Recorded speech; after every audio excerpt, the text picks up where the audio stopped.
उत्तराखंड के हल्द्वानी शहर की ओर, जहां एक 10 वर्षीय मासूम बालक की निर्मम हत्या ने पूरे इलाके को सन्न कर दिया है। यह दिल दहला देने वाली घटना काठगोदाम थाना क्षेत्र के गौलापार स्थित पश्चिम खेड़ा इलाके की है, जहां कक्षा 5 में पढ़ने वाले मासूम अमित मौर्य की हत्या कर उसके शव को कई टुकड़ों में काटकर जमीन में दफना दिया गया। ये वारदात सोमवार को दोपहर उस समय हुई जब बच्चे के पिता ने उसे कोल्ड ड्रिंक लाने के लिए भेजा था। इसके बाद बच्चा अचानक लापता हो गया और परिजन उसकी फ्रांटिक खोज में जुट गए। परिवार की शिकायत पर पुलिस भी सक्रिय हुई और जब आसपास के सीसीटीवी फुटेज खंगाले गए तो उसमें मृतक बच्चा एक संदिग्ध युवक के साथ जाते हुए दिखाई दिया। सूचना के बाद मौके पर पुलिस, डॉग स्क्वाड और फॉरेंसिक टीम पहुंची। जांच के दौरान जब एक बगीचे में गड्ढा खोदकर देखा गया तो अंदर कट्टे में बंद बच्चे का शव बरामद हुआ। शव को इस क्रूरता से शत विशत किया गया था कि उसका सिर और एक हाथ वहां मौजूद नहीं थे। पुलिस ने संदेह के आधार पर एक युवक को हिरासत में लिया है, जिससे पूछताछ की जा रही है। मृतक अमित मौर्य मूल रूप से उत्तर प्रदेश के बरेली जिले का निवासी था और अपने पिता के साथ हल्द्वानी के पश्चिम खेड़ा गांव में रह रहा था। अमित का पिता खेतों में बटाई का काम करता है। घटना के बाद से परिजनों का रो रो कर बुरा हाल है।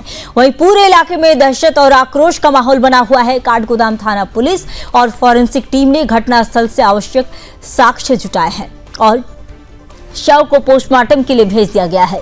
पुलिस क्षेत्राधिकारी हल्द्वानी श्री नितिन लोहानी का कहना है कि पोस्टमार्टम रिपोर्ट आने के बाद ही मौत के सही कारणों का स्पष्ट रूप से पता चल सकेगा। वहीं पीड़ित परिवार ने एक स्थानीय युवक पर हत्या का आरोप लगाते हुए उसके खिलाफ कठोर कार्रवाई की मांग की है। पुलिस अब आसपास के अन्य सीसीटीवी फुटेज और तकनीकी साक्ष्यों के आधार पर पूरे मामले की जाँच को आगे बढ़ा रही है।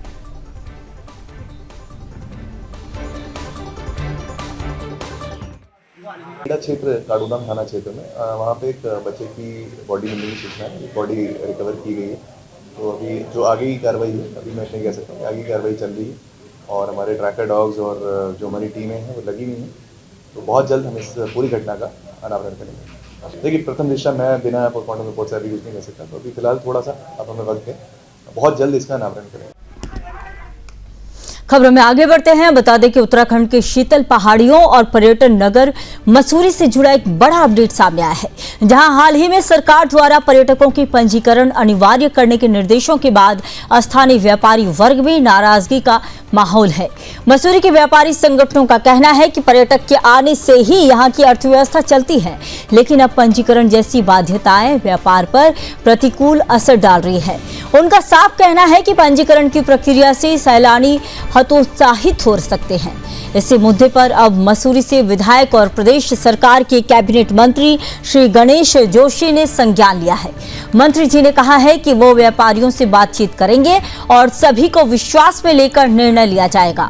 उन्होंने यह भी स्पष्ट किया है कि सरकार का उद्देश्य व्यापार में बाधा डालना नहीं, बल्कि पर्यटकों की सुरक्षा, ट्रैफिक नियंत्रण और कानून व्यवस्था को मजबूत करना सरकार की प्राथमिकता है, लेकिन किसी का नुकसान नहीं होने दिया जाएगा। फिलहाल मसूरी में पर्यटन व्यवसायियों और सरकार के बीच संवाद की प्रक्रिया शुरू हो चुकी है। अब देखना होगा कि सरकार इस पंजीकरण व्यवस्था में क्या संशोधन करती है, जिससे पर्यटन और व्यापार दोनों को गति मिल सके।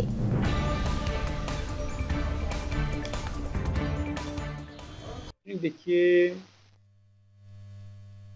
जितने भी हमारे रजिस्ट्रेशन उनकी बेयरिंग कैपेसिटी से ज्यादा लोग आने शुरू। जब से कश्मीर की घटना हुई,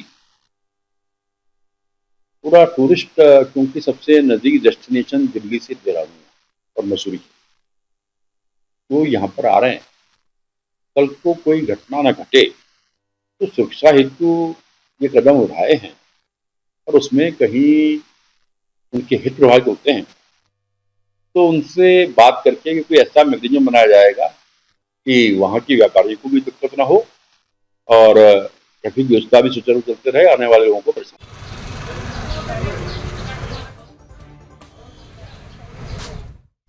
अगली खबर आपको बता दें, उत्तराखंड सरकार का एक बड़ा सामाजिक संकल्प अब अंतिम पड़ाव की ओर बढ़ रहा है। कैबिनेट मंत्री गणेश जोशी ने दावा किया है कि नवंबर 2025 तक प्रदेश में 2 लाख लखपति दीदी तैयार करने का लक्ष्य पूरा कर लिया जाएगा।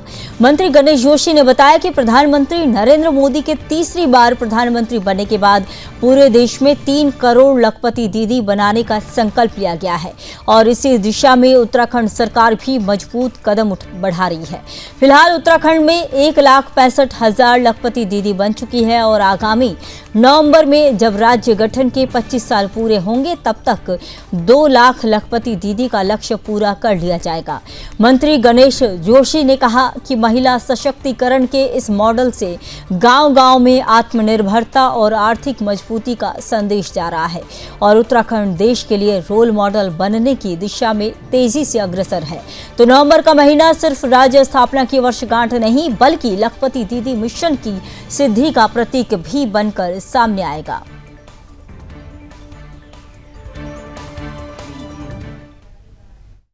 देश के प्रधानमंत्री नरेंद्र मोदी जी ने तीसरी बार प्रधानमंत्री बनने के बाद 3 करोड़ बहनों को लखपति दीदी बनाने का संकल्प लिया। वहीं हमारे युवा मुख्यमंत्री धामी जी ने 2 लाख बहनों को लखपति देने का संकल्प लिया है और अभी तक हम 1,65,000 से अधिक लखपति दीदी बना चुके हैं और सरकार से हम काम कर रहे हैं, अधिकारी काम कर रहे हैं और हमारी समूह की बहनें काम कर रही हैं। तो हम 2025 में नवंबर में जब हम 25 साल के होंगे हम 2 लाख से अधिक लखपति दीदी बना चुके होंगे। इसके लिए मैं अपने अधिकारी कर्मचारियों को, समूह की बहनों को बधाई देता हूँ।